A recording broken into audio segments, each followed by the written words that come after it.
Welcome back to the Black and Gold Report. Again, talking the nation's pastime with Coach Paul O'Neill. Coach, I wanted to follow up on the weather question, if I may.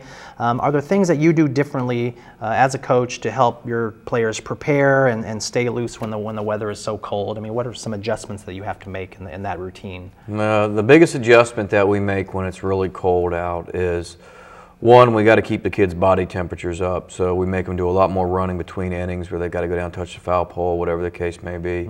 We keep them moving around, try to give them a little more notice when they're going to go into the game.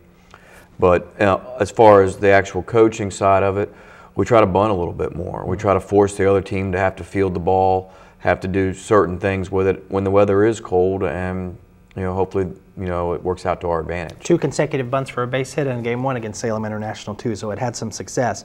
This is kind of a goofy question, Coach, but what did Salem International coach? What did their coach say? Because they travel south to play in the warmer weather. What did they say when the weather was so cold? Well, they didn't think it was that bad on Saturday. Like our kids did. Our kids were cold, but their kids were okay. His comment was, well, at least it's not snowing like it is back at their place. Well, let's look ahead now. Your next game is on Wednesday against Coker. You're playing a midweek match against the Cobras. This is an opponent you're very familiar with. You play Coker every year. What do the Cobras look like this year? They're strong again as usual. They're a very well coached team. They will test us quite a bit in the short game defense. They'll test us, being able to stop a running game because they're very aggressive on the bases. So it'll be a good game for us to see, can we handle all of our situations heading into opening conference weekend. Right, you just mentioned that next weekend is the opening for Peach Bell play, and UNCP has a 3-game home series against a team that you haven't played in a couple of years, Georgia Southwestern. Talk a little bit about the Hurricanes and what you know about them at this point, and how important is it for the Braves to start the Peach Belt season on a positive note? Well, I don't know a whole lot right now at this time about Georgia Southwestern. I know how they've played in the past. Like you said, we haven't played them in 2 years. They're a quality program. I know that they're well coached. They will play very sound fundamental baseball when they're up here. So we have to prepare equally for that task. But we'll do some more research. We'll try to get some more information on them as the week goes on, and hopefully we'll get off to a good start. I mean, that's, like you said, that's important. Getting off to a good start. Trying to win series. And playing at home, you really want to win those series at home. You bet. Starting off at a 0-3 hole or a 1-2 hole really makes the mountain that much more difficult to climb in a conference as tough as the Peach Belt, as you well know. Let me ask you kind of a philosophical question here, Coach. This is your 12th year as UNCP head coach. I know it's hard to believe, but talk about how the program has changed and developed since you've been coach. And do you still have long-term visions about what you want to see this team like in 4 years or 8 years or 10 years or anything like that? Well, I've seen the program go, make a major turnaround. From the beginning when I started to where we are right now, our program is very solidified. Right now we've got a very good program, we've got quality players in our program, and we've seen everything change over the course of 12 years.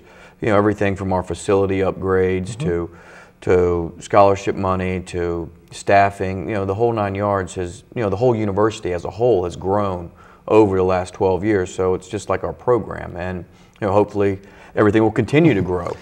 And does success beget more success, and that as your team does better, you get more notoriety, you attract better recruits, and the team continues to build that way? Absolutely. The more success you have, the easier it is in recruiting. You're going to get more of a high-profile player. More people come to games. I mean, winning helps a lot of problems for you. Now, Coach, I know you're a big Red Sox fan, and I'm a Rays fan, but do you still look forward to the beginning of Major League Baseball season like I do every season? I always look forward to the start of Major League Baseball. It's national pastime, and it's just something that when April rolls around, you're like, oh, here we go. It's exciting. I mean, I agree. Have you seen Moneyball yet? I have seen Moneyball. I like the movie. It's very interesting. And what do you think about the premise that, can teams like the small market teams like the Rays, the Royals, the A's, the Marlins, whomever, can they stay and play with the big boys for the long term? Well, I kind of disagree with them staying with the big boys, because the big boys can, the ones, the Yankees, the Red Sox, they can go out and do the same thing and even pay more, to get the on-base percentage and so forth, and play the odds of that nature with it. So I think it's still an uphill battle for the small market, teams out there. And now that everybody knows how the system works, and the Yankees and the Red Sox and what have you can compete with them, what do you think about your new scoreboard so far, Coach? I think it's outstanding. I'm very pleased, that we got a new scoreboard. It looks great at our ballpark. I mean, a lot of people have commented on it, said how nice it looks. You know, it's great. I mean, the kids really appreciate it. I appreciate it. You know, it really looks nice out there. Sure, and for those people who haven't seen it, it has pictures of the players, and it has lots of lights. And you don't have to worry about the lights burning out. The old lady like it used to have for years and years. Well, Coach, we appreciate you being on the show. Good luck against Coker. Good luck this weekend against Georgia Southwestern. And that's all the time that we have for this week's edition of the Black and Gold Report. Until next week, go Braves.